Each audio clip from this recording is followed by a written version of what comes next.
Hello, everyone.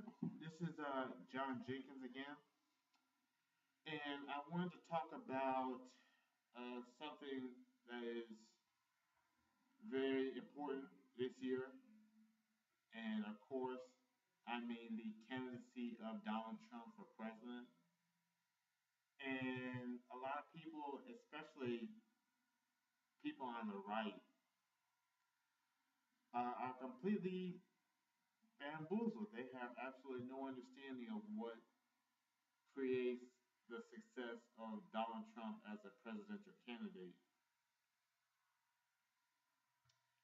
And I can't explain why so many people, other than me, have been so interested in Donald Trump, have supported him so much, have voted for him in the exit polling, the entrance polling, the random popularity polls. So many people have voted for him, and then not only that, he's getting more delegates than Rubio or Cruz, which is another subject I'll add in later. And the truth of the matter is that my my attraction to Donald Trump is more of an issue of maturity. You know, uh, every election cycle they want to bring in, you know, these individuals who are the the splitting image of success. They've never had a scandal. You've never seen them on scandals, on the news scandal headlines. Uh, they squeaky clean and always talk polite, and more importantly, they have a lot of money behind them that you don't see. You know the money hides itself. You know, you see the glitzy, glamorous ads. You see the ads that they want you to see, which misleads you into thinking that they're not spending a lot of money when they are. But uh, you see this sort of this, I guess you would call it manifest destiny, sort of. I can't lose because all these people like me. What I mean to say is that our presidential candidates are our presidential candidates are typically brought up in a vacuum. They're either career politicians or they had a very sheltered upbringing, and they haven't been through it. But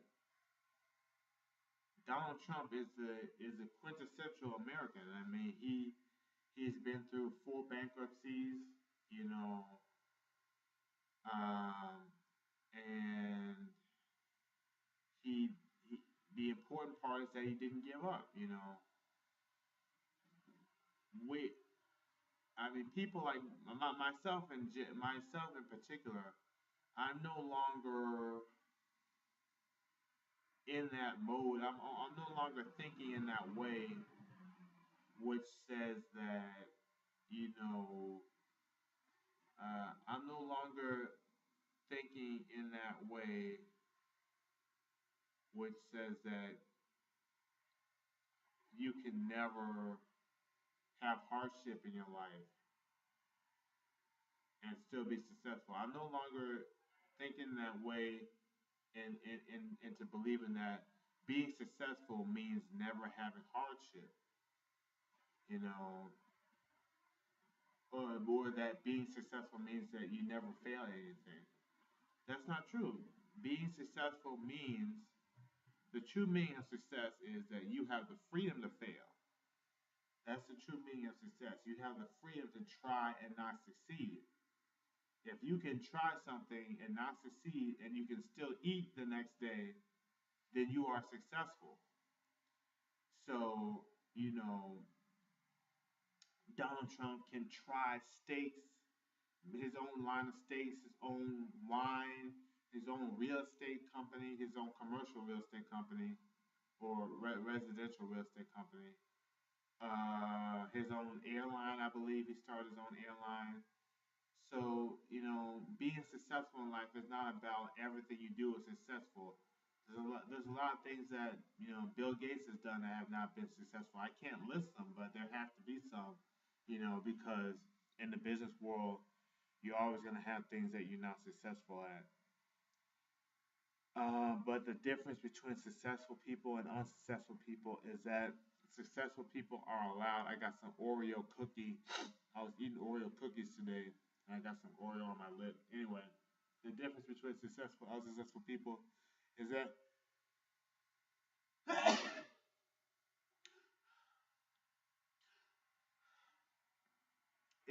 successful people are allowed to fail and still try again. That's the real meaning of success. That's what I strive for. I'm not gonna make $1 billion with every word that comes out of my mouth. I'm not gonna make $1 billion with every idea that I have. But I'm gonna live comfortably so that I can try to be successful in one area or another. No matter what happens, at least I can know that I tried. And that's how you build wealth, and that's how you explore possibilities. It's like random distribution. You discover which evolution, which mutation, new which gene should be propagated, which gene should be developed further, so that you can reach that next step up when you're climbing that mountain, or so that you can swim that extra mile, or so that you can beat up that stronger individual, climb that tree. So you know I don't have to be the best at everything that I do. Nobody's the best at everything that they do, but I have the freedom to try. And that is really why people respond. That's why I respond so much to Trump. Is that when you look at the American style of success, the American style of achievement, he really is right there at the top.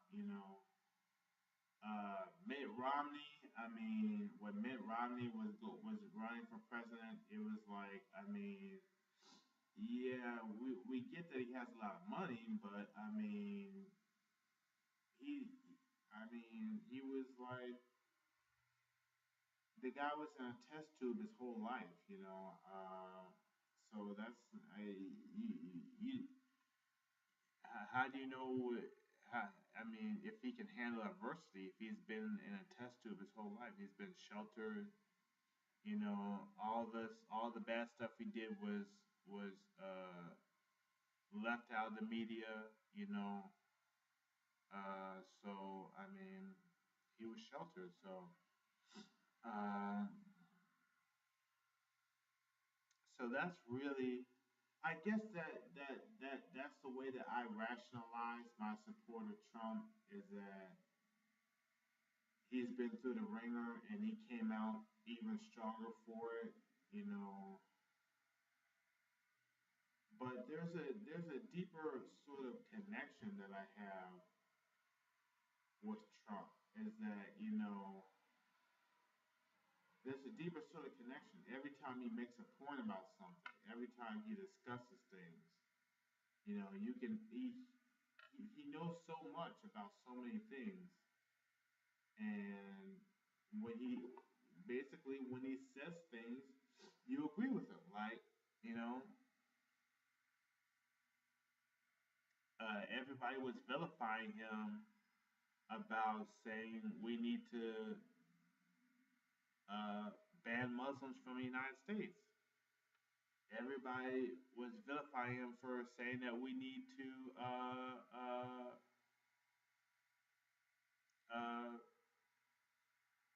deport illegals. And for I mean, it was inevitable. I mean, how could they not see this coming? Is that all that conservatives ever do is say ISIS is coming. ISIS is under every bed sheet, under every rock, under every bed, behind every truck. ISIS is gonna slit our throats while we're sleeping. And then they say, uh,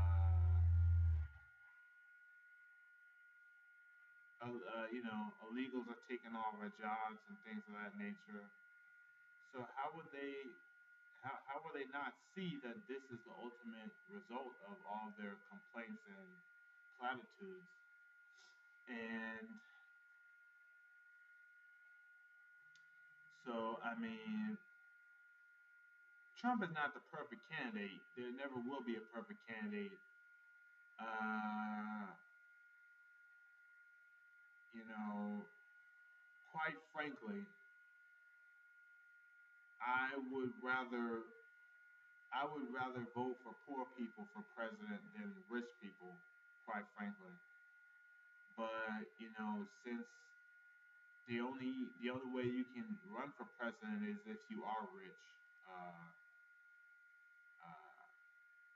or if you have rich donors backing you, rich super PACs backing you. Um,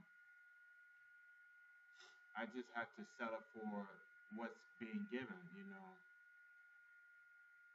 But I believe that every presidential candidate in America should be poor. It's just like whenever there's a candidate, whenever there's an election, the candidates are always bragging about how my dad, was a coal miner. He had to walk 10 miles to work uphill both ways in uh, in uh, in his socks on gravel. You know, excuse me one second.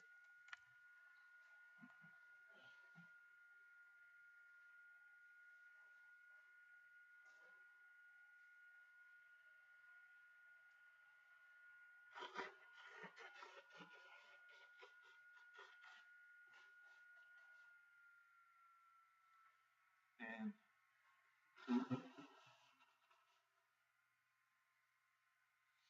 they're all they're always trying to they're always trying to use the poverty and humility of their parents, their first generation, their immigrant parents as a stepping stone for why you should vote for them, even though they're stinking rich and they've got a bunch of executives bankrolling the campaign. I mean, that's the best. It's really not a logical thing. The attraction that I have for Trump as a presidential candidate, it's really not logical. It's more of uh, uh, it's more of just a connection with him as a person. I just like him as a person. I didn't like him. I would not. I never watched. I never watched The Apprentice because I didn't like the whole pretending to be mean in order to get views.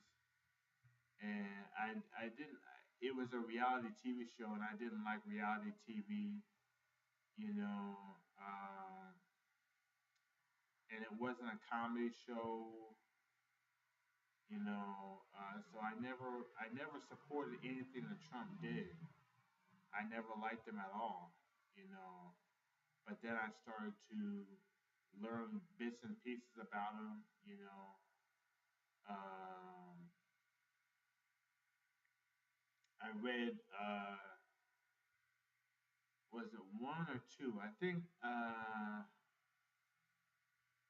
read one of his books. I read one of his books. Uh, Think Big and Kick Ass. That was the name of the book. With him and Bill Zanker, the founder of the Learning Annex.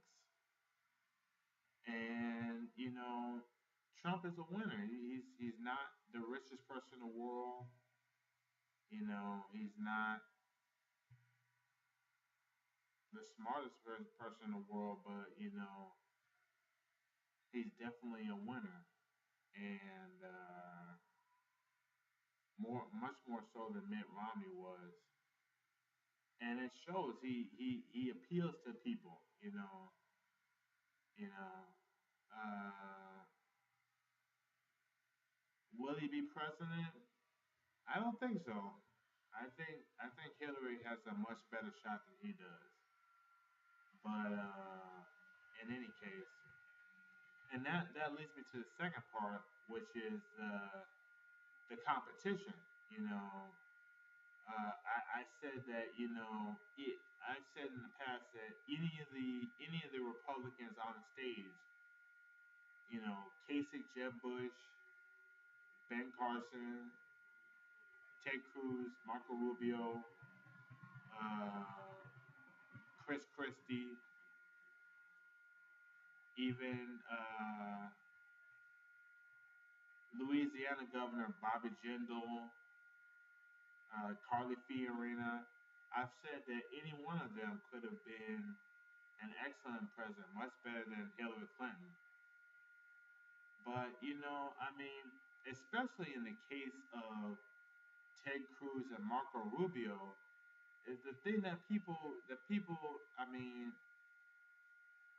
lack the maturity to understand that Ted Cruz and Marco Rubio are his main competition now because they have all that money backing them, and their entire political careers were created by Barack Obama. You know, Ted Cruz, Marco Rubio, the only thing that they did that made them popular was, if you remember the fake government shutdown, the fake opposition to the fake amnesty, the fake uh, the fake opposition to Obamacare, you know. So those three things, you know, these stage sort of I'm gonna yell and yell on the Senate floor as if nobody's ever yelled on the Senate floor before, you know. These sort of stage fake oppositions to Barack Obama. I mean, they're basically Barack Obama's minions on the Republican side. I mean, why would they? Why would they bite the hand if they were to get elected? Why? I mean, even especially if they were both on the same ticket, if they were to get elected, why would they, bite the hand that feeds them and produce some conservative results if they know that they can get a whole bunch of fame and publicity by putting up this fake opposition and just pretending like if they'd only held out a few more days, they could have defeated, you know, liberal policies. I mean, their their entire careers were built around taking pratfalls for Barack Obama, and as Barack Obama basically marched through, Congress and the Supreme Court, and got Obamacare, gay marriage, things of that nature. So they're Obama's minions. They're Obama's mini me's in Congress. And that's how they got on the Republican ticket. You know, whereas Trump, I mean, Trump was his own man before Barack Obama ever even came to Chicago. Trump was his own man before, I mean, so he's been his own man, you know. So that's the other, that's the other aspect is that, from a coming from a more mature sort of intellectual way of thinking, is that why would you vote for two guys whose basically only their only utility is to uh, fall down and leave a big crater, basically, uh, to let the other guy win, and then yell and scream and say, "I'll get you next time." I mean, that's not a winning attitude. That's not. Um, but on the other hand, Trump failed, and he got back up and he tried something new, and he had the freedom to try because he is successful. You know,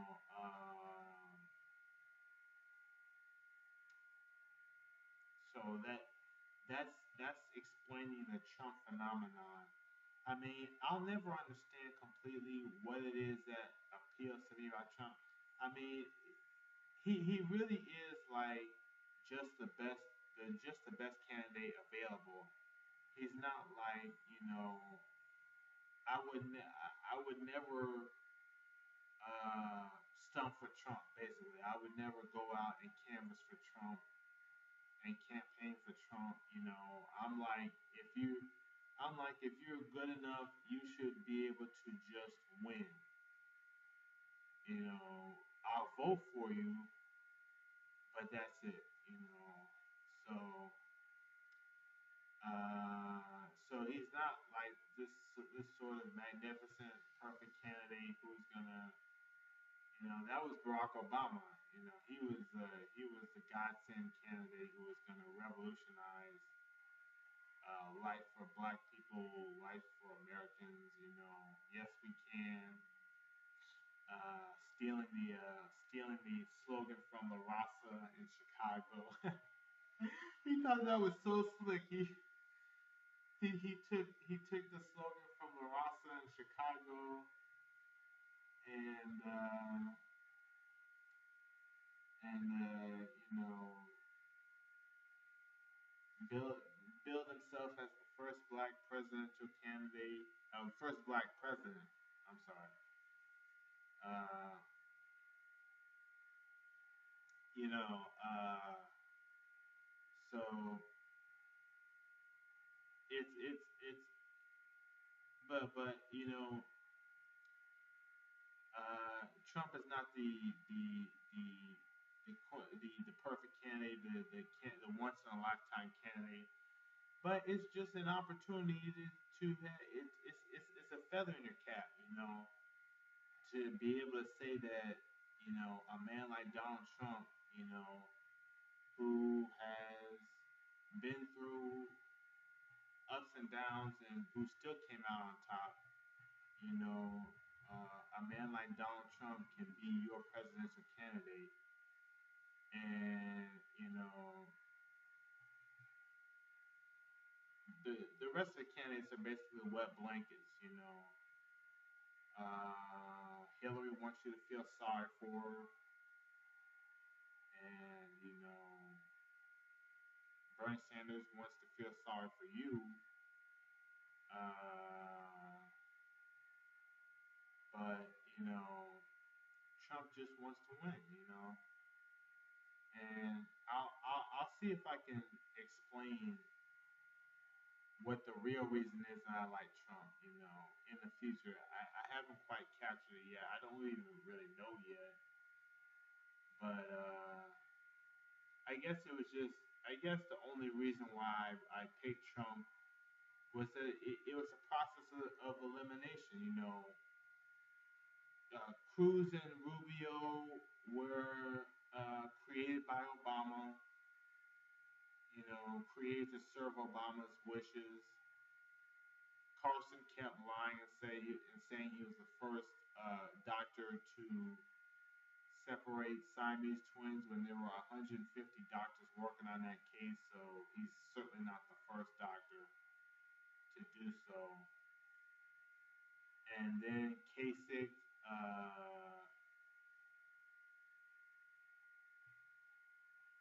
Kasich, Kasich rhymes with compromise. He's always compromising his vision to appeal to the left, which is something that we don't have to do in order to win elections. We can stick to our principles and still win. Uh, Chris Christie talks tough, but he's really. I mean, Chris Christie would have been a great selection, but he's more focused on New Jersey than he is on the United States of America.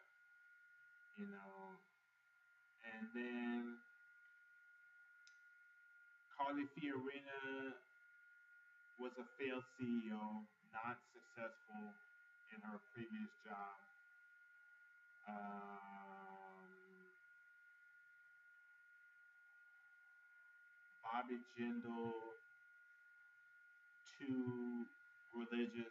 I'm an atheist conservative, so I can't get with that whole, Jesus is coming back and in a bowl of cereal next week. You know what I mean?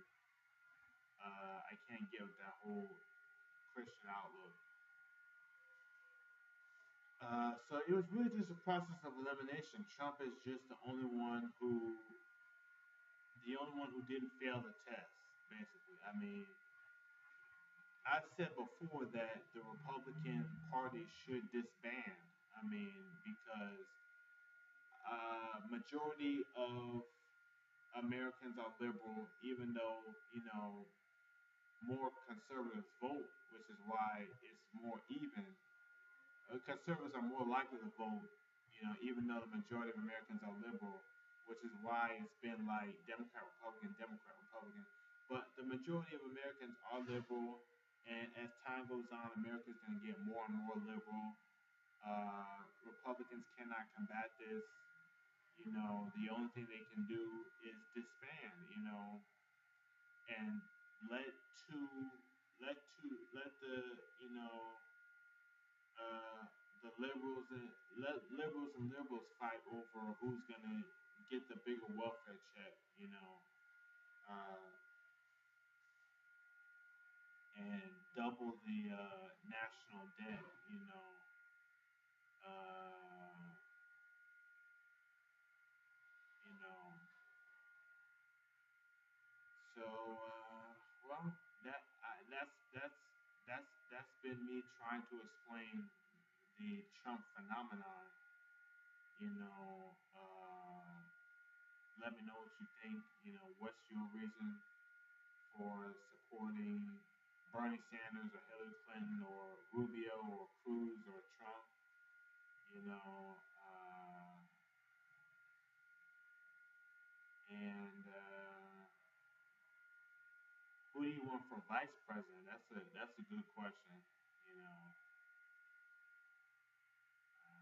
and yeah, have